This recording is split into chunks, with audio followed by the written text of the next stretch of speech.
Le Soleil s'apprête à se retourner car ses pôles magnétiques sont en train de s'inverser. Tout comme la Terre, le Soleil a un nord magnétique et un sud magnétique.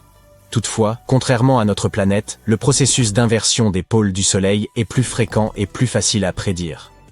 Le prochain renversement est prévu cette année entre avril et août.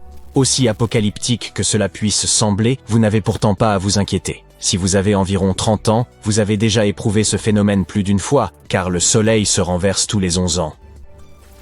Vous n'avez probablement pas remarqué de changement à l'époque, parce que ce processus n'a pas d'impact majeur sur la vie terrestre. Mais cette fois-ci, les choses pourraient être un peu différentes. Sur Terre, les courants marins sont des mouvements qui jouent un rôle crucial en influençant le climat et les intempéries et en répartissant la chaleur de l'équateur vers les pôles. Sur le Soleil, ces courants sont davantage comme un océan de plasma. Mais ils ne transportent pas seulement de la chaleur, ils transportent aussi de l'énergie électromagnétique. Cela se produit parce que le Soleil est une énorme boule de gaz incandescent et ionisé, qui continue de circuler à l'intérieur de son noyau. En fusionnant ces atomes d'hydrogène pour former de l'hélium, notre étoile libère une énorme quantité d'énergie, produisant ces puissants courants électriques. Et chaque fois que vous avez de tels courants, vous avez des champs magnétiques. C'est plus facile à visualiser si vous repensez à cette expérience classique avec un fil de cuivre et un clou que vous avez probablement réalisé à l'école. Lorsqu'un courant électrique passe à travers un fil, il crée un champ magnétique autour de celui-ci. Donc, lorsque vous connectez un fil à une batterie et l'enroulez autour d'un clou, ce clou devient aimanté. C'est similaire à la façon dont les courants électriques génèrent des champs magnétiques autour du Soleil. L'ensemble de ce processus, grâce auquel le Soleil génère son champ magnétique, est ce que l'on appelle une dynamo. Nous ne pouvons pas l'observer directement, mais nous pouvons en voir les effets sur la surface du Soleil. Lorsque les flux plasmiques et magnétiques deviennent instables, ils se manifestent sous la forme de taches solaires. Vous savez, ces zones sombres sur la surface du Soleil. On ignore encore beaucoup de choses sur le fonctionnement de cette dynamo, mais les scientifiques ont compris quelque chose d'important après avoir observé ces taches solaires au fil des siècles. Ce processus suit un certain schéma. Environ chaque décennie, il se réorganise de lui-même. Les champs magnétiques des pôles du Soleil s'amenuisent jusqu'à disparaître complètement, puis ils reviennent, mais avec une polarité opposée. Dans les années 50, les chercheurs ont découvert que lorsque les taches solaires commençaient à s'intensifier, cela signifiait que les pôles se préparaient à une inversion. Et ces dernières années, l'activité solaire a été tout à fait hors norme. Davantage d'éruptions solaires, de rafales de rayonnement électromagnétique, et plus d'éjections de plasma dans l'espace. C'est comme si nous étions assis au premier rang du plus grand spectacle pyrotechnique du système solaire. À vrai dire, le Soleil n'a probablement pas été aussi animé au cours des 2 dernières décennies. À l'heure actuelle, les experts estiment que les champs magnétiques des pôles sont quasiment synchrones et s'affaiblissent peu à peu, se rapprochant de plus en plus de zéro. Mais nous n'avons pas encore atteint le point d'inversion. Bien qu'il puisse sembler que le Soleil inverse ses pôles tous les 11 ans, comme une horloge, la vérité est que ce n'est pas aussi nettement défini. Ce chemin ne se fait pas sans encombre, et certains aspects du phénomène sont encore très difficiles à prédire. Prenez le dernier cycle solaire, par exemple. L'hémisphère nord a débuté son inversion magnétique dès le début de juin 2012, mais il a ensuite rencontré un obstacle et a stagné autour du point neutre jusqu'à fin 2014. Pendant ce temps, dans l'hémisphère sud, les choses étaient aussi plus fluides, et le changement de polarité s'est produit courant 2013. Cette fois-ci, l'activité solaire paraît plus régulière. Les choses semblent se dérouler plus en douceur pendant ce cycle, avec une transition des pôles plus uniforme. Mais voilà le truc. Ce processus d'inversion ne se répète jamais à l'identique, et c'est ce qui rend ce phénomène si intéressant à observer. Mais en même temps, il est difficile de prédire comment cela nous affectera ici-bas. Ici sur Terre, nous n'avons guère à nous soucier de ces intenses explosions solaires, qui se produisent à 150 millions de kilomètres de distance. Mais si, et l'on dit bien si, une tempête solaire devait frapper notre planète, la principale menace qu'elle représenterait serait probablement la perturbation des satellites de communication dans l'espace. Néanmoins, les choses pourraient en prendre un tour différent lors du cycle d'inversion prévu pour 2024, car le nombre de satellites en orbite a explosé ces dernières années. Le système Starlink, par exemple, implique à lui seul plus de 4000 d'entre eux. Tous ces satellites de communication et autres GPS pourraient être impactés voire même détruits par une puissante tempête solaire. Bien que les chances qu'une puissante tempête solaire frappe la Terre soient minces, ce n'est pas impossible. En 1859, lors de l'événement de Carrington, une tempête s'est produite près d'un pic d'activité solaire, provoquant des surtensions dans les lignes télégraphiques, déclenchant des incendies et perturbant les échanges à l'échelle mondiale. La Terre s'est murée dans le silence lorsque toutes ses communications télégraphiques ont été coupées. Imaginez simplement ce qu'une tempête solaire pourrait faire à notre vaste flotte de satellites aujourd'hui. Elle pourrait affecter tout ce dont nous dépendons quotidiennement, de la géolocalisation et des télécommunications basées dans l'espace au service de prévision météorologique. La distribution de l'électricité au niveau du sol pourrait également être affectée. Vous pouvez faire une croix sur YouTube, et même sympa, parce que si un tel événement se produisait aujourd'hui, il pourrait mettre à mal Internet, coupant du monde d'innombrables personnes. Les prédictions affirment que si un événement de type Carrington se produisait aujourd'hui, il en résulterait des dommages allant de 600 à 2600 milliards de dollars. Et on parle ici uniquement des États-Unis. Heureusement pour nous, des tempêtes solaires aussi intenses que l'événement de Carrington n'arrivent qu'une fois tous les 500 ans environ. Une mauvaise nouvelle pour les satellites de communication, mais une excellente nouvelle pour les observateurs d'aurores boréales. Durant l'événement de Carrington, des aurores éblouissantes ont illuminé le ciel et le spectacle des lumières polaires s'est étendu bien au-delà des contrées habituelles. Ces aurores boréales ont été aperçues jusqu'au sud de Cuba ainsi qu'à Honolulu, tandis que des aurores australes ont été vues jusqu'à Santiago, au Chili. Pour de nombreuses personnes à travers le monde, ce fut leur premier aperçu de pareilles aurores, les laissant bouche bée devant ces cieux inhabituellement clairs. Certains ont alors pensé que c'était la fin du monde, tandis que d'autres se sont réveillés inhabituellement tôt, en croyant que le soleil s'était levé après avoir entendu les oiseaux gazouiller et toute cette lumière. Aujourd'hui, nous savons qu'il n'y a rien d'étrange à cela, étant donné que l'apparition d'aurores à de telles latitudes est l'un des effets attendus de l'inversion des pôles magnétiques du soleil. Typiquement, ces phénomènes iridescents s'observent entre 60 et 75 degrés de latitude, mais lors de la dernière inversion des pôles magnétiques, en 2013, d'intenses aurores ont été observées en dessous des 50 degrés. Les témoins ont décrit ces aurores comme étant rouge sang, tirant sur le cramoisi, et brillant si fort que l'on pouvait lire un journal à leur seule lumière. Il est important d'étudier ce phénomène, plutôt que de le craindre. L'inversion des pôles magnétiques du Soleil est en réalité une parfaite occasion pour les scientifiques de mieux comprendre comment fonctionne notre astre. Et comme il manque encore de nombreuses pièces au puzzle qu'est la dynamo solaire, nous ne sommes toujours pas en mesure de comprendre pourquoi certains cycles sont plus intenses que d'autres, ou de prédire quand une éjection de masse coronale se produira exactement.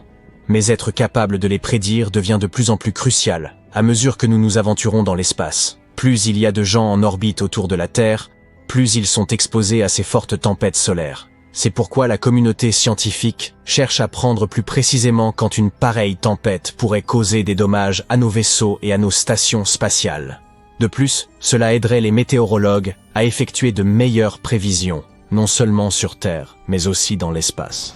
Le but principal serait de rendre les voyages spatiaux plus sûrs à mesure que notre intérêt pour des missions habitées vers la Lune et Mars ne cesse de s'accroître. Une autre raison pour laquelle il serait important d'en apprendre davantage sur l'inversion des pôles du Soleil est de mieux comprendre comment fonctionne le mystérieux cœur de notre astre.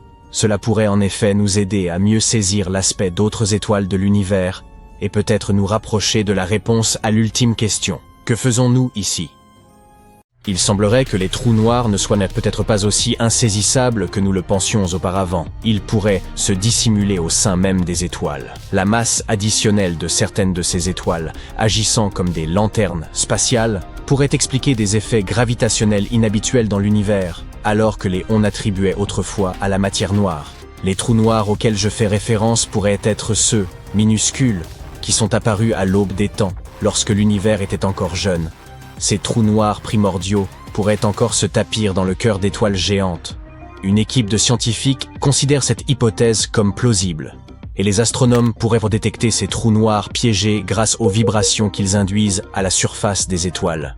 Si ces trous noirs sont nombreux dans l'univers, ils pourraient jouer le rôle de matière noire, contribuant à maintenir sa cohésion. La plupart des trous noirs proviennent d'étoiles massives qui se sont effondrées sur elles-mêmes, devenant incroyablement denses. Leur attraction gravitationnelle est telle que même la lumière ne peut échapper à leur emprise. Contrairement à la croyance populaire, Les trous noirs ne se comportent pas comme des aspirateurs qui engloutissent tout sur leur passage.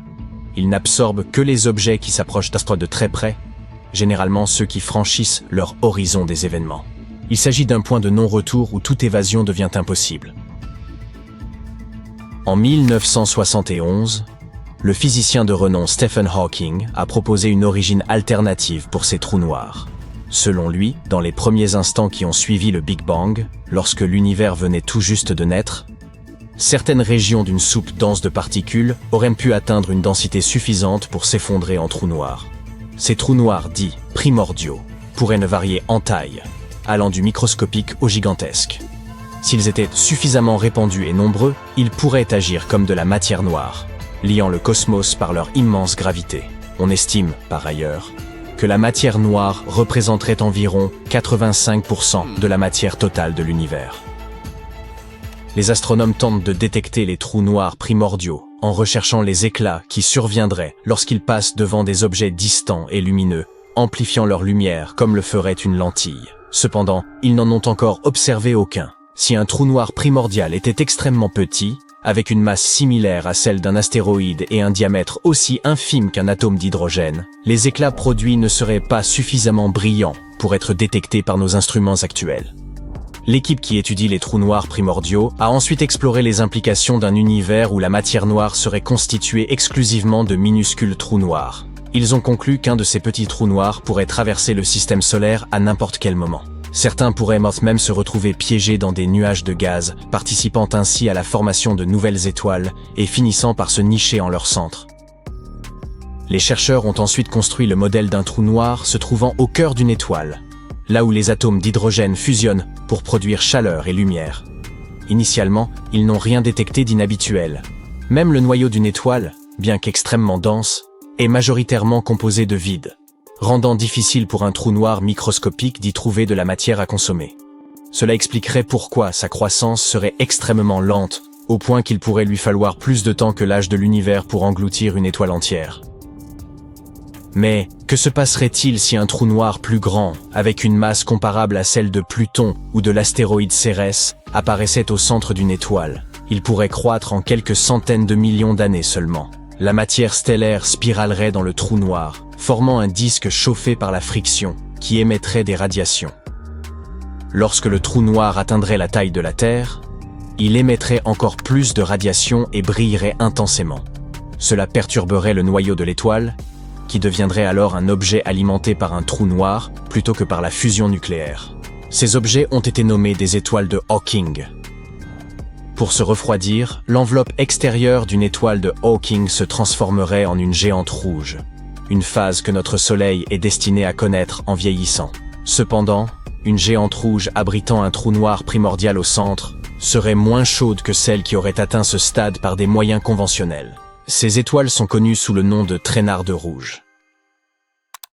Pour déterminer si ces étoiles abritent effectivement un trou noir, les astronomes devront peut-être se concentrer sur la fréquence de leurs vibrations. Étant donné qu'une étoile de Hawking affecte principalement son noyau, plutôt que ses couches externes, elle résonnerait à une fréquence particulière. Les ondes générées pourraient se manifester par des variations dans la pulsation et le scintillement de la lumière de l'étoile. Les scientifiques devront donc examiner les traînardes rouges déjà identifiées pour vérifier si certaines présentent les vibrations caractéristiques d'un trou noir. Faut-il s'inquiéter pour notre Soleil? Étant donné qu'il n'a pas encore atteint sa phase de géante rouge, nous ne pouvons pas prédire s'il deviendra une traînarde rouge froide. Ce que nous savons, c'est que notre étoile pourrait contenir ces minuscules trous noirs formés lors du Big Bang. Cependant, nous n'avons actuellement aucun moyen de confirmer leur présence. Actuellement, notre étoile se trouve à peu près à mi-chemin de sa durée de vie. Elle produit de l'énergie en continu en fusionnant des atomes d'hydrogène dans son noyau. Lorsqu'elle aura épuisé son hydrogène, elle entamera sa phase de géante rouge et commencera à se contracter. Ce processus se produira dans environ 5 milliards d'années, alors ne vous en faites pas trop.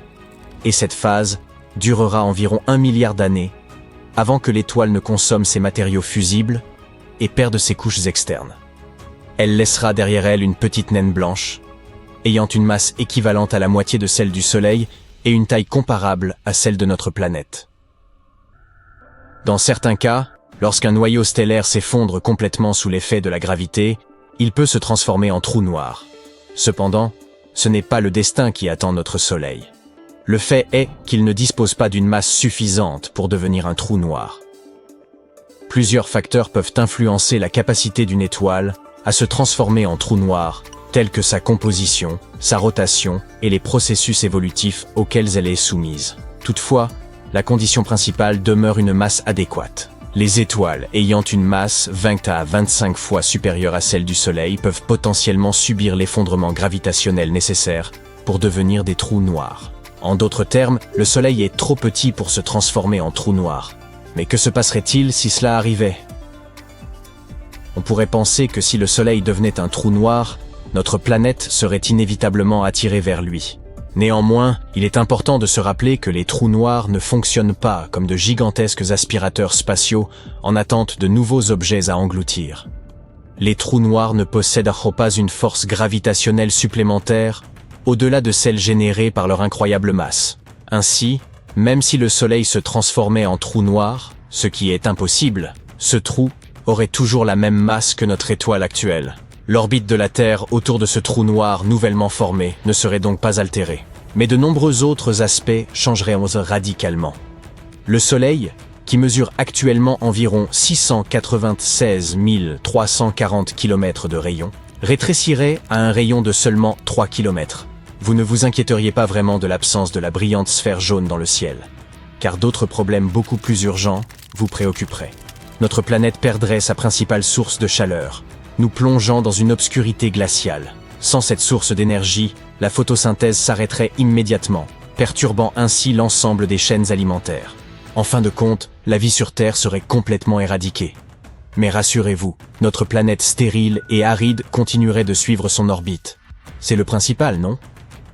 Ce que vous admirez là est de loin le portrait le plus réussi de notre Soleil.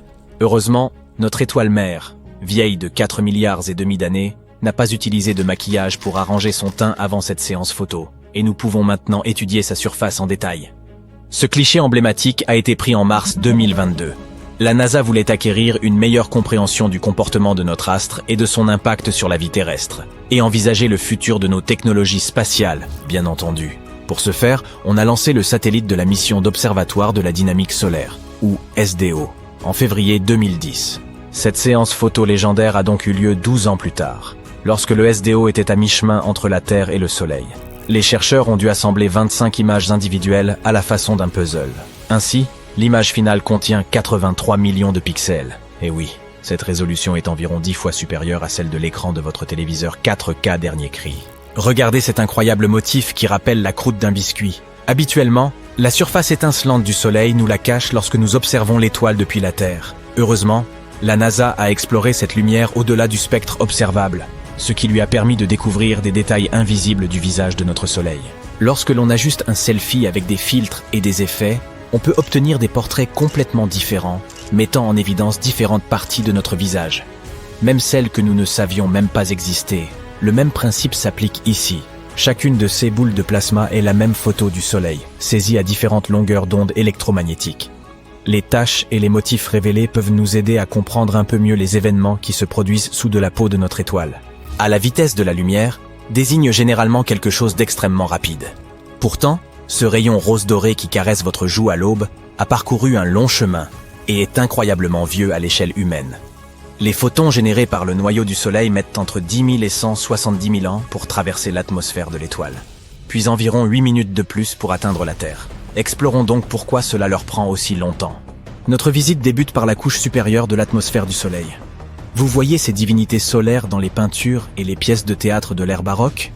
Elles arborent souvent des couronnes luxueuses aux rayons mordorés. Eh bien, le Soleil lui-même porte aussi une belle couronne, qui est la couche externe de son atmosphère. Mais bien sûr, sa grandeur et sa gloire sont incomparables avec celles de ces couronnes de costumes en carton-pâte, et sa forme n'est pas si régulière. La couronne est une enveloppe de gaz qui enveloppe notre étoile mère, de sorte que sa taille et sa forme fluctuent constamment sous l'influence du champ magnétique du Soleil. Vous pouvez apercevoir cette couronne de vos propres yeux depuis la Terre lors des éclipses solaires totales. Elle s'apparente à un rayonnement sublime autour du disque solaire, qui lui-même est alors complètement masqué par la Lune. La couronne s'étend sur 8 millions de kilomètres au-dessus de la surface du Soleil, alors que notre planète bleue ne mesure que 13 000 kilomètres de diamètre. Ainsi, le rayon hypothétique de la couronne équivaudrait à une ligne d'environ 625 000 planètes de la taille de la Terre. Et soudain, tous mes problèmes commencent à sembler minuscules. Et voici un autre fait singulier. La couronne du Soleil déroge en quelque sorte aux lois de la physique connue, car elle est plus chaude qu'elle ne devrait l'être. Sa température est de plus d'1 million de degrés Celsius, alors que la surface du Soleil est seulement d'environ 5000 degrés. Cela dit, l'adverbe « seulement » n'est pas le plus approprié, car c'est toujours extrêmement chaud en termes humains. Habituellement, la température tend à baisser lorsque l'on s'éloigne d'une source de chaleur. Mais ce n'est pas le cas ici. Les astrophysiciens demeurent perplexes face à un tel mystère. Heureusement, cette récente séance photo nous permet de découvrir ce qui se passe à l'intérieur de cette énorme boule incandescente sans risquer d'y perdre la vue. Prenez par exemple ces magnifiques points lumineux. Ils représentent les éruptions solaires qui se produisent sous la couche de la couronne. Celles-ci sont de puissantes explosions qui se produisent lorsque les champs magnétiques se heurtent les uns aux autres. Lorsqu'elles ont lieu, ils changent de forme et se réagencent rapidement. Ces champs magnétiques proviennent du plasma, qui est lui-même très turbulent, de sorte que de pareils événements ne sont guère surprenants pour la météo locale. Qui aurait cru que le Soleil avait des points noirs sur la peau, tout comme les adolescents? Ces zones plus sombres sont connues sous le nom de trous coronaux. Les terriens peuvent en admirer l'impact lorsqu'ils observent ces magnifiques aurores dans les régions polaires. Les trous coronaux semblent plus sombres parce que le plasma dans ces régions est plus froid, moins dense et ouvert magnétiquement. Ces conditions permettent aux vents solaires de se répandre à travers le système solaire plutôt que de rester à la surface de l'astre. Et lorsqu'ils heurtent la magnétosphère terrestre, ces aurores se forment pour ravir nos yeux. Fort heureusement, notre champ magnétique local refroidit les vents solaires. Personne ne voudrait voir ses yeux fondre, n'est-ce pas? Maintenant, si nous cherchions un équivalent aux cheveux du Soleil, les meilleures candidates seraient les protubérances solaires. Ces grandes boucles de plasma brillante s'élèvent de la surface du Soleil et s'étirent sur des milliers de kilomètres dans l'espace. Leur durée de vie varie de quelques jours à plusieurs mois. C'est l'un des événements les plus répandus dans cette région. Bien que la première description détaillée d'une protubérance solaire date du XIVe siècle, les scientifiques modernes recherchent toujours comment et pourquoi elle se forme. En plongeant plus profondément, nous sommes confrontés à la zone de transition. L'épaisseur de cette couche est d'environ 100 km. Et la météo locale est proprement démente. Les températures peuvent monter jusqu'à 500 000 degrés.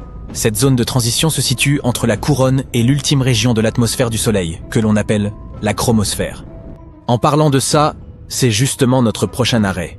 La chromosphère est connue pour présenter un mystère scientifique du nom de spicule. Répétez-le 20 fois très vite. Spicule, spicule, spicule. C'est marrant, non ? Ce spectaculaire jet de plasma s'étire depuis la surface du Soleil et atteigne des vitesses d'environ 360 km par seconde. Comme s'ils sautèrent sur un trampoline depuis la surface du Soleil. Chaque spicule perdure quelques minutes dans l'espace avant de retomber dans l'atmosphère solaire. Les astrophysiciens avaient du mal à expliquer comment des particules chargées magnétiquement pouvaient réussir à échapper ainsi à l'incroyable gravité du Soleil tout en étant si proche de lui. Une réponse possible est apparue en 2017. Un groupe de scientifiques a découvert que des particules neutres fournissaient aux particules chargées magnétiquement une flottabilité supplémentaire permettant de s'arracher à la gravité solaire pendant un certain temps. Ce qui vaut toujours mieux que l'explication de la poudre de perlimpinpin, n'est-ce pas? Avançons maintenant de 1600 km à travers la chromosphère pour enfin atteindre la surface solaire, ou photosphère. Elle mesure environ 400 km d'épaisseur. Mais contrairement à la planète Terre, la surface du Soleil n'est ni stable ni solide. Les températures ici sont si élevées qu'aucune matière ne peut exister. D'un autre côté, les scientifiques surnomment souvent le plasma le quatrième état de la matière. Et pourquoi pas? Il est fait d'atomes ionisés et d'électrons libres, et il mérite en quelque sorte d'être considéré comme tel. Peut-être qu'un jour, nous aurons l'occasion de rencontrer une espèce locale de personnes plasmoïdes. Mais je pense qu'il vaudra mieux que nous évitions leurs chaleureuses étreintes de bienvenue. Vous savez, de tels gens auraient sûrement un tempérament volcanique. Quoi qu'il en soit, la photosphère est notre dernière étape, car l'humanité ne possède pas encore de technologies qui permettent d'explorer le Soleil plus profondément. Donc, si nous voulons en apprendre davantage, vous devrez inventer votre propre engin spatial. Mais le temps presse. Vous n'avez que 7 à 8 milliards d'années. Après cela, notre Soleil s'éteindra, selon les estimations des scientifiques. Et, à vrai dire, ces mêmes scientifiques seront sûrement les premiers sur le coup. Vous avez un sérieux compétiteur. La sonde solaire Parker de la NASA détient actuellement le record de la plongée la plus profonde dans notre Soleil. Cet engin spatial a réussi à parcourir 7 300 000 km depuis la surface du Soleil en direction de son noyau le 27 septembre 2023. Et depuis, la sonde Parker a réitéré l'exploit en décembre de la même année. Alors, pourquoi n'a-t-elle pas fondu, vous demanderez-vous? La sonde a été conçue pour résister aux conditions les plus extrêmes et à des fluctuations de température. Elle est équipée d'un bouclier thermique sur mesure et d'un système autonome, protégeant la mission contre l'intense rayonnement solaire. La NASA a d'autres plans ambitieux. En décembre 2024, Parker s'approchera encore plus près du Soleil. Elle se déplacera plus rapidement que tout autre objet fabriqué par l'homme, à la vitesse de 700 000 km en moyenne par heure. La sonde se trouvera alors à seulement 6 millions de kilomètres de la surface brûlante du Soleil.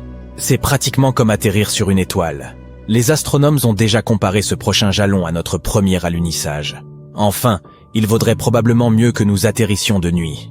Bon d'accord, je l'admets. C'est une blague vieille comme le monde. Ce que vous admirez là est de loin le portrait le plus réussi de notre Soleil. Heureusement, notre étoile mère, vieille de 4 milliards et demi d'années, n'a pas utilisé de maquillage pour arranger son teint avant cette séance photo, et nous pouvons maintenant étudier sa surface en détail. Ce cliché emblématique a été pris en mars 2022. La NASA voulait acquérir une meilleure compréhension du comportement de notre astre et de son impact sur la vie terrestre, et envisager le futur de nos technologies spatiales, bien entendu. Pour ce faire, on a lancé le satellite de la mission d'observatoire de la dynamique solaire, ou SDO, en février 2010. Cette séance photo légendaire a donc eu lieu 12 ans plus tard, lorsque le SDO était à mi-chemin entre la Terre et le Soleil. Les chercheurs ont dû assembler 25 images individuelles à la façon d'un puzzle. Ainsi, l'image finale contient 83 millions de pixels. Et oui, cette résolution est environ 10 fois supérieure à celle de l'écran de votre téléviseur 4K dernier cri. Regardez cet incroyable motif qui rappelle la croûte d'un biscuit. Habituellement, la surface étincelante du Soleil nous la cache lorsque nous observons l'étoile depuis la Terre. Heureusement, la NASA a exploré cette lumière au-delà du spectre observable, ce qui lui a permis de découvrir des détails invisibles du visage de notre Soleil. Lorsque l'on ajuste un selfie avec des filtres et des effets, on peut obtenir des portraits complètement différents, mettant en évidence différentes parties de notre visage. Même celles que nous ne savions même pas exister. Le même principe s'applique ici. Chacune de ces boules de plasma est la même photo du Soleil, saisie à différentes longueurs d'onde électromagnétiques. Les taches et les motifs révélés peuvent nous aider à comprendre un peu mieux les événements qui se produisent sous de la peau de notre étoile. À la vitesse de la lumière, désigne généralement quelque chose d'extrêmement rapide. Pourtant, ce rayon rose doré qui caresse votre joue à l'aube a parcouru un long chemin et est incroyablement vieux à l'échelle humaine. Les photons générés par le noyau du Soleil mettent entre 10 000 et 170 000 ans pour traverser l'atmosphère de l'étoile, puis environ 8 minutes de plus pour atteindre la Terre. Explorons donc pourquoi cela leur prend aussi longtemps. Notre visite débute par la couche supérieure de l'atmosphère du Soleil. Vous voyez ces divinités solaires dans les peintures et les pièces de théâtre de l'ère baroque? Elles arborent souvent des couronnes luxueuses aux rayons mordorés. Eh bien, le Soleil lui-même porte aussi une belle couronne, qui est la couche externe de son atmosphère. Mais bien sûr, sa grandeur et sa gloire sont incomparables avec celles de ces couronnes de costumes en carton-pâte, et sa forme n'est pas si régulière. La couronne est une enveloppe de gaz qui enveloppe notre étoile mère, de sorte que sa taille et sa forme fluctuent constamment sous l'influence du champ magnétique du Soleil. Vous pouvez apercevoir cette couronne de vos propres yeux depuis la Terre lors des éclipses solaires totales. Elle s'apparente à un rayonnement sublime autour du disque solaire, qui lui-même est alors complètement masqué par la Lune. La couronne s'étend sur 8 millions de kilomètres au-dessus de la surface du Soleil, alors que notre planète bleue ne mesure que 13 000 kilomètres de diamètre. Ainsi, le rayon hypothétique de la couronne équivaudrait à une ligne d'environ 625 000 planètes de la taille de la Terre. Et soudain, tous mes problèmes commencent à sembler minuscules. Et voici un autre fait singulier. La couronne du Soleil déroge en quelque sorte aux lois de la physique connues, car elle est plus chaude qu'elle ne devrait l'être. Sa température est de plus d'1 million de degrés Celsius, alors que la surface du Soleil est seulement d'environ 5000 degrés. Cela dit, l'adverbe seulement n'est pas le plus approprié, car c'est toujours extrêmement chaud en termes humains.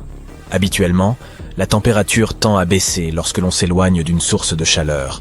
Mais ce n'est pas le cas ici. Les astrophysiciens demeurent perplexes face à un tel mystère. Heureusement, cette récente séance photo nous permet de découvrir ce qui se passe à l'intérieur de cette énorme boule incandescente sans risquer d'y perdre la vue. Prenez par exemple ces magnifiques points lumineux. Ils représentent les éruptions solaires qui se produisent sous la couche de la couronne. Celles-ci sont de puissantes explosions qui se produisent lorsque les champs magnétiques se heurtent les uns aux autres. Lorsqu'elles ont lieu, ils changent de forme et se réagencent rapidement. Ces champs magnétiques proviennent du plasma, qui est lui-même très turbulent, de sorte que de pareils événements ne sont guère surprenants pour la météo locale. Qui aurait cru que le soleil avait des points noirs sur la peau, tout comme les adolescents? Ces zones plus sombres sont connues sous le nom de trous coronaux. Les terriens peuvent en admirer l'impact lorsqu'ils observent ces magnifiques aurores dans les régions polaires. Les trous coronaux semblent plus sombres parce que le plasma dans ces régions est plus froid, moins dense et ouvert magnétiquement. Ces conditions permettent au vent solaire de se répandre à travers le système solaire plutôt que de rester à la surface de l'astre. Et lorsqu'ils heurtent la magnétosphère terrestre, ces aurores se forment pour ravir nos yeux. Fort heureusement, notre champ magnétique local refroidit les vents solaires. Personne ne voudrait voir ses yeux fondre, n'est-ce pas? Maintenant, si nous cherchions un équivalent aux cheveux du soleil, les meilleures candidates seraient les protubérances solaires.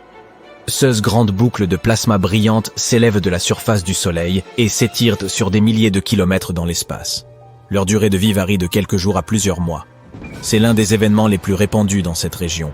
Bien que la première description détaillée d'une protubérance solaire date du XIVe siècle, les scientifiques modernes recherchent toujours comment et pourquoi elle se forme. En plongeant plus profondément, nous sommes confrontés à la zone de transition. L'épaisseur de cette couche est d'environ 100 km, et la météo locale est proprement démente. Les températures peuvent monter jusqu'à 500 000 degrés. Cette zone de transition se situe entre la couronne et l'ultime région de l'atmosphère du Soleil, que l'on appelle la chromosphère. En parlant de ça, c'est justement notre prochain arrêt. La chromosphère est connue pour présenter un mystère scientifique du nom de spicule. Répétez-le 20 fois très vite. Spicule, spicule, spicule. C'est marrant, non? Ce spectaculaire jet de plasma s'étire depuis la surface du Soleil et atteigne des vitesses d'environ 360 km par seconde. Comme s'ils sautèrent sur un trampoline depuis la surface du Soleil. Chaque spicule perdure quelques minutes dans l'espace avant de retomber dans l'atmosphère solaire. Les astrophysiciens avaient du mal à expliquer comment des particules chargées magnétiquement pouvaient réussir à échapper ainsi à l'incroyable gravité du Soleil tout en étant si proches de lui. Une réponse possible est apparue en 2017.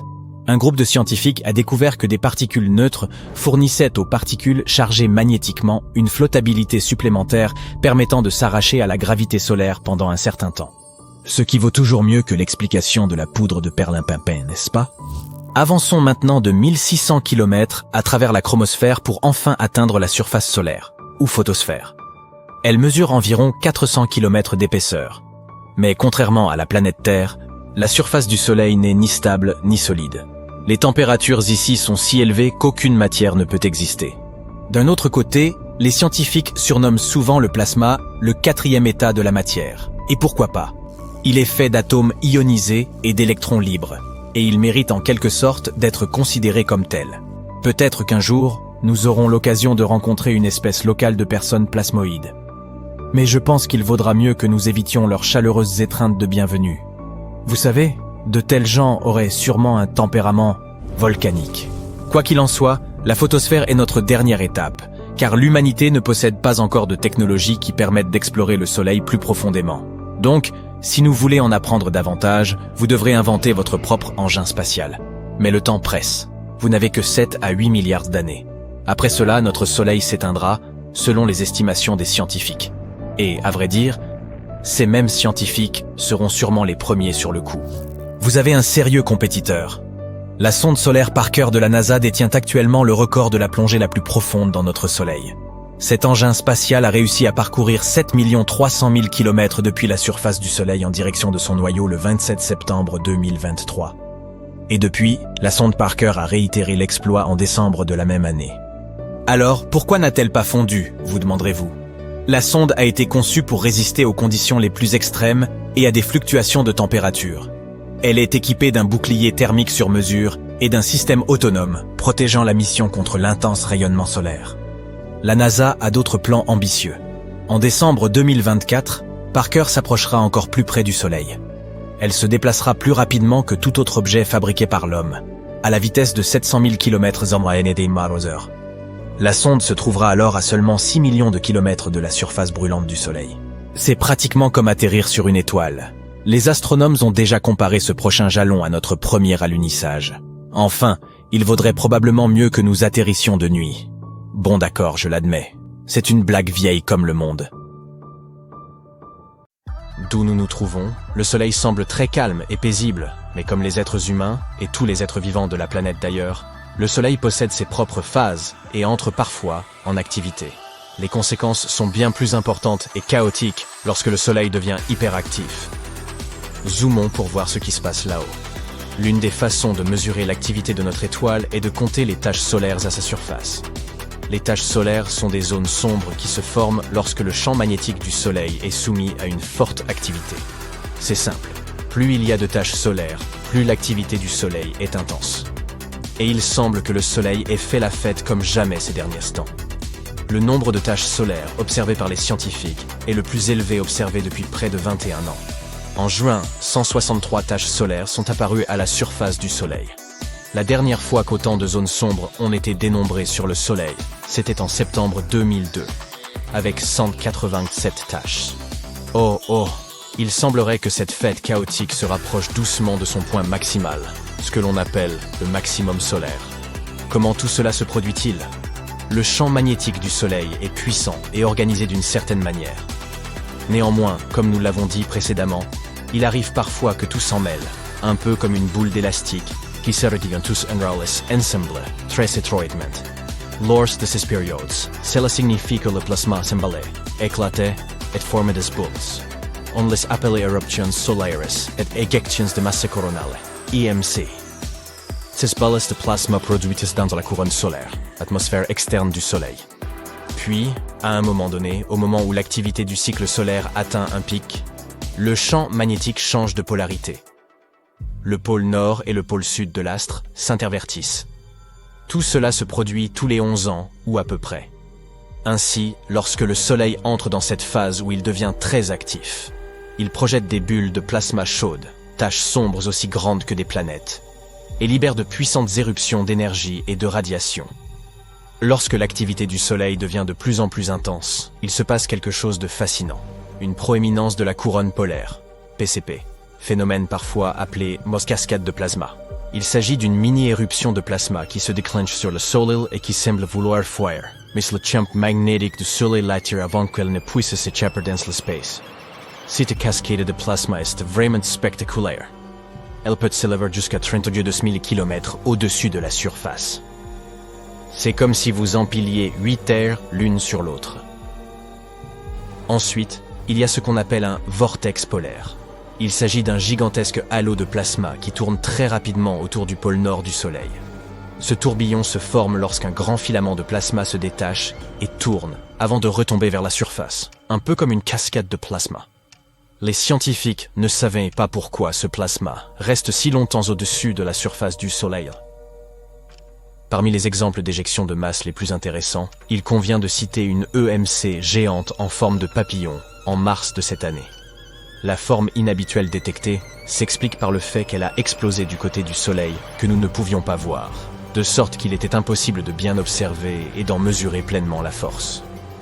Heureusement, le plasma n'a pas explosé dans notre direction, mais il pourrait avoir légèrement heurté Mercure et projeté des poussières et des gaz, car Mercure possède un faible champ magnétique. Tout cela semble fascinant, mais ce n'est pas réellement une bonne nouvelle pour nous. À cause de tout cela, nous pourrions connaître des tempêtes solaires plus intenses, qui sont susceptibles, elles aussi, de provoquer des tempêtes géomagnétiques sur Terre. Les tempêtes géomagnétiques n'ont pas que le nom d'alarmantes, elles le sont vraiment. Elles créent le chaos et perturbent le champ magnétique de notre planète. Les orages géomagnétiques peuvent donner lieu à de magnifiques aurores boreales. C'est vrai, mais nous préférerions tous profiter des aurores boreales dans des conditions normales. Ou nous contenter de une bonne vue coucher de soleil au-dessus de l'océan. Heureusement, toutes les tempêtes solaires ne toucheront nécessairement la Terre, même si elles sont plus nombreuses. Pour atteindre notre planète, elles doivent être orientées dans la bonne direction, et au bon moment. Cela dit, si cela se produisait, la tempête pourrait ioniser la haute atmosphère et on pourrait dire au revoir à la communication. Cela pourrait en effet provoquer des pannes temporaires pour des systèmes tels que le GPS et la radio, ce qui n'est pas nécessairement un gros problème en soi, mais qui pourrait s'avérer très dangereux s'il se produisait au mauvais moment, comme lors d'un tsunami ou d'un tremblement de terre. Les tempêtes peuvent également endommager les infrastructures électriques, telles que les lignes ferroviaires et les réseaux électriques. Si vous prenez l'avion à ce moment-là, vous risquez d'être exposé à des niveaux de radiation plus élevés. On ne sait pas encore exactement quel serait le danger pour vous, mais cela pourrait être un problème sérieux pour les astronautes dans l'espace. Lorsque les tempêtes solaires perturbent le champ magnétique, cela peut affecter les migrations de certains animaux, comme les tortues de mer, les baleines et les oiseaux. Étant donné que tout dans le règne animal suit généralement l'ordre naturel des choses, qui sait comment ces animaux traverseraient ou même survivraient à de tels changements. Et lorsque le Soleil est au maximum de son activité, les satellites dans l'espace sont également en difficulté. Nous avons plus de satellites dans l'espace que jamais auparavant. Or, lorsque l'atmosphère externe devient plus dense à cause de tous ces changements, les satellites peuvent être poussés dans différentes directions, risquant de s'écraser les uns contre les autres, ou même retomber sur Terre. Ces phénomènes n'y sont cool que dans les films avec des super-héros qui peuvent faire face à ce genre de problème. Espérons donc que nous éviterons une tempête solaire de grande ampleur, comme celle de Carrington. L'histoire est similaire aux autres. En août 1959, les astronomes du monde entier ont constaté que le nombre de taches solaires ne cessait d'augmenter. Parmi eux, un homme nommé Richard Carrington en faisait partie. Début septembre, il était en train de dessiner les taches solaires quand, soudain, il a été aveuglé par un éclair de lumière. Cela a duré environ 5 minutes. Mais c'était spectaculaire. Il l'a décrit plus tard comme une éruption de lumière blanche. Il s'agissait d'une très forte éjection de masse coronale, EMC. Bien que cela prenne habituellement des jours, en seulement 17 heures et 6 minutes, cette tempête a traversé la longue distance qui sépare le Soleil de notre planète, 90 millions de kilomètres, et s'est déchaînée sur nous. Et quand la tempête a commencé, les machines télégraphiques du monde entier ont produit des étincelles. Les opérateurs ont reçu des chocs électriques et le papier a même pris feu. Les gens étaient vraiment effrayés et désorientés parce qu'ils n'avaient jamais vu un ciel aussi clair auparavant.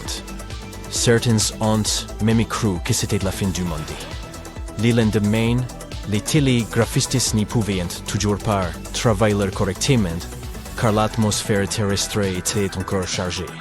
Ils ont même réussi à envoyer des messages en utilisant le courant auroral au lieu de l'électricité normale. Mais ce phénomène a aussi apporté quelque chose d'incroyable, à savoir d'étonnantes aurores dans le ciel. Les habitants d'Hawaï et de Cuba ont pu observer de magnifiques aurores boréales, tandis que ceux du Chili ont pu voir des aurores australes. De nos jours, le phénomène s'intensifie lentement mais sûrement. Prenons l'exemple des éruptions solaires. Il s'agit de puissantes explosions d'énergie émises par le Soleil. En 2022, il y a eu 5 fois plus d'éruptions que l'année précédente, et les plus puissantes, les éruptions de classe X, sont devenues plus fortes et plus fréquentes qu'auparavant. Et cela pourrait se révéler bien plus extrême que ce à quoi l'on s'attend. De plus, il est probable que ça commence un peu plus tôt que prévu. Les scientifiques ont d'abord pensé que le pic se produirait en 2025, mais il semblerait que cela pourrait advenir même fin 2023.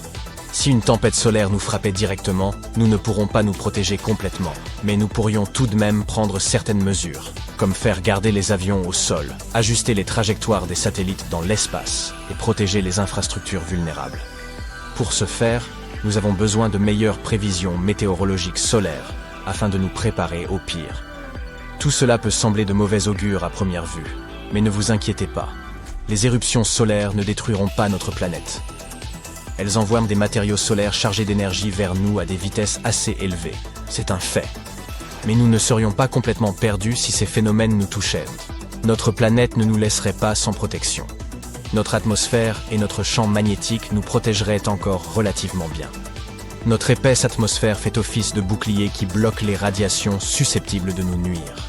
En d'autres termes, ces éruptions solaires pourraient surtout affecter nos technologies, mais elles ne pourraient pas détruire la Terre. On dirait que nous possédons bien des super-héros, finalement. Et si le soleil faisait boum? Tu l'as deviné, ce serait une très mauvaise nouvelle. Cette vidéo était vraiment courte aujourd'hui, hein? Mais attends, j'ai autre chose. Si le soleil explosait, ce serait le chaos dans le système solaire. Et les scientifiques nous disent que ça arrivera forcément un jour. Mais pourquoi? Et comment est-ce que ça se passera exactement? Nous sera-t-il possible de survivre? Eh bien, nous allons voir tout ça. Nous allons d'abord faire un voyage jusqu'au cœur du Soleil. Il est rempli d'atomes d'hydrogène qui se livrent à une incroyable danse du diable. Ces atomes sont tellement excités qu'ils s'entrechoquent sans cesse de toute leur force. Et lorsqu'ils entrent en collision, quelque chose de magique se produit, ce qu'on appelle la fusion nucléaire. Grâce à cette immense fiesta, les atomes d'hydrogène se combinent pour former des atomes d'hélium, une expérience de chimie à grande échelle. Au cours de cette fusion nucléaire, une toute petite partie de la masse des atomes d'hydrogène est transformée en une énorme quantité d'énergie. C'est la célèbre équation d'Einstein, E = mc2. L'énergie se libère sous forme de lumière et de chaleur, rayonnant vers l'extérieur et illuminant tout le système solaire. Et une fois que ce processus est en marche, tout un tas de particules énergisées appelées photons se joignent à l'aventure. Ces photons sont comme de minuscules paquets de lumière, qui rebondissent et se déplacent dans toutes les directions. Ils jouent un rôle crucial en transportant l'énergie du Soleil dans l'espace, illuminant notre monde et réchauffant notre planète. Mais pour que tout cela continue, pour que les atomes ne s'échappent pas pour créer un chaos total, le cœur du Soleil doit être soumis à une pression énorme. Cette pression provient de l'immense poids des couches extérieures du Soleil qui pèsent sur le cœur. Les couches extérieures compressent le noyau interne. Mais les couches internes ne se laissent pas faire. L'énergie et les photons font tout ce qu'ils peuvent pour s'échapper du cœur du Soleil. Mais ce noyau est très dense, immensément dense. Et la pression est si forte que l'énergie prend une éternité pour s'échapper. Elle rebondit, est absorbée et réémise par d'autres particules. Finalement, au bout d'un long moment, elle atteint la surface du Soleil et s'envole dans l'espace pour nous parvenir sous forme de lumière. Tu sais maintenant comment fonctionne le Soleil. Maintenant, que se passe-t-il lorsqu'il arrive en fin de vie? Eh bien voilà, notre Soleil a une réserve limitée d'hydrogène. Dans environ 5 milliards d'années, il sera donc à court de carburant. Après ça, notre étoile subira de grands changements. Alors, fais bien attention, car il y a de fortes chances que nous manquions l'événement. Tout d'abord, le Soleil va gonfler et devenir une géante rouge, se dilatant comme un ballon. Il deviendra si grand qu'il engloutira les planètes intérieures, y compris notre Terre bien-aimée. Un Soleil vraiment sans gêne, qui prend toute la place. Nous n'assisterons donc pas à ces derniers jours, à moins que nous ne déménagions très loin. Après la phase géante rouge, le Soleil rétrécira un peu. Ses couches extérieures s'évanouiront dans l'espace, laissant derrière elles une magnifique nébuleuse planétaire. Il révélera son noyau incandescent. Oh, le noyau, maintenant rempli d'hélium, aura une voix bizarre. Non, commencera à fusionner des éléments plus lourds comme l'oxygène et le carbone. Ces réactions ne seront pas aussi vigoureuses, comme à la fin d'une fête, quand on est un peu fatigué. Finalement, l'hélium finira par s'épuiser lui aussi et le Soleil deviendra une naine blanche compacte, un retraité stellaire profitant de ses vieux jours. Les scientifiques estiment qu'il reste au Soleil environ 7 à 8 milliards d'années avant qu'il n'éteigne ses lumières. Mais ne t'inquiète pas, d'ici là, l'humanité sera peut-être déjà partie vers une galaxie lointaine ou aura même évolué en une nouvelle et surprenante espèce. Notre Soleil ne s'éteindra donc pas avec fracas comme un feu d'artifice.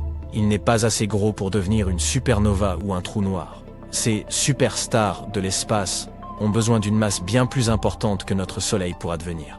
Mais que se passerait-il s'il explosait soudainement? Comme ça, brutalement et sans raison. Voyons ça. Imagine, le Soleil fait boum. Une situation des plus délicates sur Terre. L'événement libère une quantité folle d'énergie, envoyant une onde de choc qui traverse l'espace à la vitesse de la lumière. Il faut environ 8 minutes pour que cette onde nous atteigne. Pourquoi? Eh bien, le Soleil se trouve environ à 150 millions de kilomètres de nous. Il faut donc un peu plus de 8 minutes et 20 secondes à sa lumière pour parcourir toute cette distance et nous atteindre. Mais parlons de l'événement lui-même. Ce serait un spectacle grandiose, mais malheureusement, ce serait aussi la fin. Les quantités folles d'énergie libérées provoqueraient une expansion rapide du Soleil qui engloutirait les planètes intérieures, y compris notre Terre. Et ce n'est pas tout. Prépare-toi à une gigantesque rafale de radiation. Le Soleil déverserait un torrent de particules superchargées, des rayons X et des rayons gamma, le genre de particules qui peuvent sérieusement tout chambouler. En atteignant notre atmosphère, Ces particules à haute énergie provoqueront un chaos incroyable. Elles ioniseront l'atmosphère, créant une énorme impulsion électromagnétique. Cette impulsion est comme une onde de choc pour les appareils électroniques. Elle les grille et les rend inutilisables. Si tes gadgets ne sont pas protégés, ils risquent de passer un mauvais quart d'heure. En parlant de mauvais quart d'heure, après ça, c'est l'évaporation instantanée qui nous attend. Mais le bouquet final du Soleil ne touchera pas que la Terre. Il fera des ravages dans tout le système solaire. Cette énorme explosion d'énergie écrasera tout ce qui se trouve sur son chemin. Les planètes seront éjectées de leur orbite confortable, ce qui provoquera un énorme désordre. La ceinture d'astéroïdes, entre Mars et Jupiter, adieu, elle disparaîtra. Oblitérée ou dispersée aux vents cosmiques. Et même les planètes qui survivront à l'événement sortiront de leur orbite pour aller errer dans l'espace. Et n'oublions pas les planètes extérieures, comme Jupiter et Saturne. Ces géantes génèrent leur propre chaleur, ce qui leur confère un certain confort et attire de nombreuses lunes. Mais le boom du Soleil leur volerait cette chaleur, les transformant en des endroits incroyablement froids.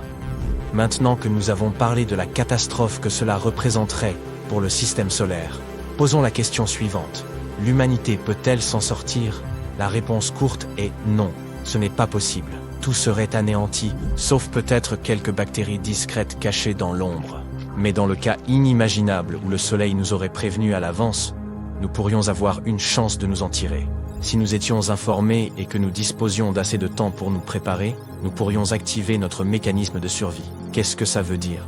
Comme la Terre ne survivrait pas à la colère du Soleil, il nous faudrait déménager autre part. Tu te souviens que nous avons dit que toutes les planètes ne seraient non pas complètement détruites. Hélas, les plus proches du Soleil, Mercure, Vénus et la Terre, disparaîtraient. L'option la plus simple serait donc de déménager dans un autre système solaire possédant une planète semblable à la Terre. Mais que se passerait-il si la Terre parvenait à survivre à la catastrophe? Ne demandons pas comment, mais réfléchissons simplement aux conséquences. Eh bien, notre climat deviendrait fou. Pendant les premiers instants de la grande explosion, le rayonnement et les particules feraient monter la température en flèche. Une canicule sans fin, un cauchemardesque effet de serre. Les océans s'évaporeraient, créant des nuages épais qui retiendraient la chaleur et ne la laisseraient plus s'échapper dans l'espace. Et après ça, sans la chaude étreinte du Soleil, la Terre deviendrait un véritable congélateur. Il faut donc sortir des sentiers battus. Une idée serait de s'abriter profondément sous terre, là où nous ne serons pas tellement affectés par les radiations et les changements soudains de température. Plus tu creuses, plus la température augmente. Ainsi, avec les bons outils et les bonnes ressources, l'humanité pourrait se terrer dans des bunkers fortifiés et survivre pendant quelques années sans les rayons du Soleil. Pourquoi seulement quelques années? Tu te souviens que nous avons dit que le Soleil est le centre de gravité de notre système solaire. Sans lui, la Terre serait à la dérive, à la recherche d'un nouveau centre de gravité. Imagine notre planète, notre fidèle satellite, la Lune, et toutes les autres planètes flottant lentement dans l'espace. Heureusement, notre fidèle Soleil tient bon, nous gardant au chaud et nous éclairant pour encore pas mal de temps. Nous sommes donc en sécurité pour quelques milliards d'années. Mais il est toujours amusant d'imaginer des scénarios impossibles. Alors à bientôt pour de nouvelles aventures. Que se passe-t-il lorsqu'une étoile n'a plus de combustible? Tout d'abord, paradoxalement, elle grandit jusqu'à atteindre 1 million de fois sa taille initiale. En effet, lorsque le cœur d'une étoile n'a plus d'hydrogène, il commence à se contracter sous l'effet de sa propre gravité. Mais la fusion de l'hydrogène se poursuit dans les couches supérieures. En se contractant, le cœur se réchauffe. Les couches supérieures de l'étoile chauffent également et se dilatent. La taille de l'étoile augmente. À mesure que l'étoile grandit, elle engloutit toute la matière environnante, même ses propres planètes. Les astronomes ont pu observer des étoiles juste avant ou juste après qu'elles aient avalé des planètes. Mais jusqu'à récemment, ils n'avaient jamais vu le processus lui-même. Des chercheurs de plusieurs universités ont annoncé que, pour la première fois dans l'histoire, ils avaient observé une étoile en train d'avaler une planète. Et cet événement tragique ne s'est pas produit dans une galaxie lointaine, mais dans notre propre Voie lactée, à quelques 12 000 années-lumière de nous. Des astronomes avaient repéré l'explosion d'une étoile dont la masse était de 0,8 à 1,5 fois celle de notre Soleil, près de la constellation de l'Aigle. En l'espace de 10 jours, l'étoile était devenue 100 fois plus brillante qu'avant, puis elle s'était éteinte rapidement. Plus intéressant encore, cet éclair avait été suivi d'un signal plus long et plus froid que le premier. Cette combinaison ne pouvait signifier qu'une chose. L'étoile avait englouti une planète proche. De quelle planète s'agissait-il? Les astronomes estiment qu'il pourrait s'agir d'un monde en ébullition, dont la masse serait de 1 à 10 fois celle de Jupiter. On appelle de telles planètes des Jupiters chauds. Il s'agit d'exoplanètes géantes, semblables aux Jupiters de notre système solaire, mais dont l'orbite autour de leur étoile dure moins de 10 jours. La planète dont il est question ici s'était progressivement rapprochée de l'étoile moribonde jusqu'à être attirée dans son atmosphère, et, finalement, vers son cœur. Cette grande fête galactique date d'il y a 10 ou 15 000 ans, alors que l'étoile était âgée d'environ 10 milliards d'années. En raison de cet âge respectable, l'engloutissement lui-même a eu lieu à la vitesse de l'éclair. D'un seul coup, alors que généralement, les Jupiters chauds se font lentement grignoter par leur étoile. Les astronomes ignorent s'il y a d'autres planètes autour de cette étoile, peut-être à une distance moins dangereuse. Mais même s'il y en a, des milliers d'années s'écouleront avant qu'elles ne servent de plat principal ou de dessert. Quoi qu'il en soit, maintenant que les astronomes savent ce qu'ils doivent rechercher, ils vont se tenir à l'affût d'autres engloutissements cosmiques. Car un jour, notre planète, ainsi qu'une partie de notre système solaire, subira le même sort. Tout ce qui nous entoure disparaîtra en un clin d'œil. Mais tu peux respirer et te détendre. Cela n'arrivera pas avant 5 milliards d'années. C'est à ce moment-là que le Soleil est censé chauffer et se dilater au point d'avaler les planètes intérieures du système solaire. Mercure, Vénus, la Terre et Mars. Si les hommes parviennent à coloniser un autre monde d'ici là, il devra se trouver à au moins 10 000 années-lumière de la Terre, ils seront en mesure d'observer cette catastrophe. Le Soleil deviendra soudainement beaucoup plus brillant et éjectera de la matière dans l'espace. Il avalera plusieurs planètes, dont la Terre, avant de reprendre son état normal. Mais les étoiles ne sont pas les seuls objets de l'univers à avaler d'autres corps célestes. Il existe un autre type de monstre cosmique qui se nourrit de tout, même de la lumière. Tu as deviné? Eh oui, il s'agit des impitoyables trous noirs. Mais ce qui est intéressant, c'est qu'ils ne se contentent pas de dévorer tout ce qu'ils trouvent. Ils en recrachent aussi une bonne partie. Il n'y a pas si longtemps, des scientifiques ont découvert que le trou noir supermassif, situé au centre de notre galaxie, la Voie lactée, semble fuir. Pourquoi est-ce que ça change la donne? Parce que cela pourrait signifier que ce trou noir, appelé Sagittarius à étoile, et dont la masse est de 4,1 millions de fois la masse de notre Soleil, n'est pas un géant endormi ainsi qu'on le pensait. Il est peut-être encore actif, et cette fuite pourrait être un hoquet du trou noir lorsque celui-ci avale des nuages de gaz. Pendant leurs recherches, les astronomes se sont servis du télescope spatial Hubble. Il leur a permis de repérer un jet semblable à une flamme de chalumeau. Il s'enfonçait dans les nuages d'hydrogène au centre de notre galaxie. Ce jet semblait cracher du gaz comme un tuyau d'arrosage qu'on pointerait sur un tas de sable. Ce phénomène se produit souvent autour des trous noirs actifs qui s'entourent de divers matériaux grâce à leur immense force gravitationnelle. Une partie de cette matière pénètre dans le trou noir, mais une petite partie se voit emporter vers l'extérieur par de puissants champs magnétiques. Les recherches suggèrent que lorsqu'un nuage de gaz géant s'approche trop près d'un trou noir supermassif, il se fait avaler. Et le trou noir éructe ensuite des mini-jets de matière. Les bulles de Fermi pourraient être le résultat d'éructations ayant eu lieu il y a environ 2 à 4 millions d'années. Mais récemment, les scientifiques ont découvert une autre bulle de gaz chaud géante. Elle suivait la trajectoire du jet sur 35 années-lumière ou plus en partant du trou noir. Les astronomes pensent que ce jet a pu pénétrer dans cette bulle de gaz et la dilater. Mais voici quelque chose d'encore plus effrayant. Il semblerait que certains trous noirs se dévorent les uns les autres. Enfin, en quelque sorte. Pour l'instant, ils essaient de partager leur repas. Mais qui sait ce qui se passera dans un avenir proche? Je vais tout te raconter en détail. Des astronomes ont repéré 2 trous noirs supermassifs en train de se régaler de la matière de 2 galaxies en fusion dans l'espace lointain. 16 géants ont été localisés à l'aide du grand réseau d'antennes millimétriques submillimétriques de l'Atacama, ALMA en abrégé. Ce télescope se trouve dans le désert d'Atacama, au nord du Chili. Au départ, les scientifiques les utilisaient pour observer 2 galaxies en train de fusionner, situées à environ 500 millions d'années-lumière de la Terre. Les astronomes ont également remarqué que 2 trous noirs gigantesques se développèrent l'un à côté de l'autre, non loin du centre de la galaxie coalescente. Apparemment, ces trous noirs se seraient recroisés lors de la collision de leurs galaxies hôtes. L'un des trous noirs a une masse d'environ 200 millions de fois celle de notre Soleil. L'autre est un peu plus petit, environ 125 millions de fois la masse de notre étoile. Même s'ils ne sont pas directement visibles, ces trous noirs sont entourés de lumineux amas de gaz chauds et d'étoiles. Toute cette matière a été attirée par leur double attraction gravitationnelle. Avec le temps, ces trous noirs commenceront à tourner l'un autour de l'autre. Ils finiront par entrer en collision et par créer un seul trou noir, probablement encore plus gros.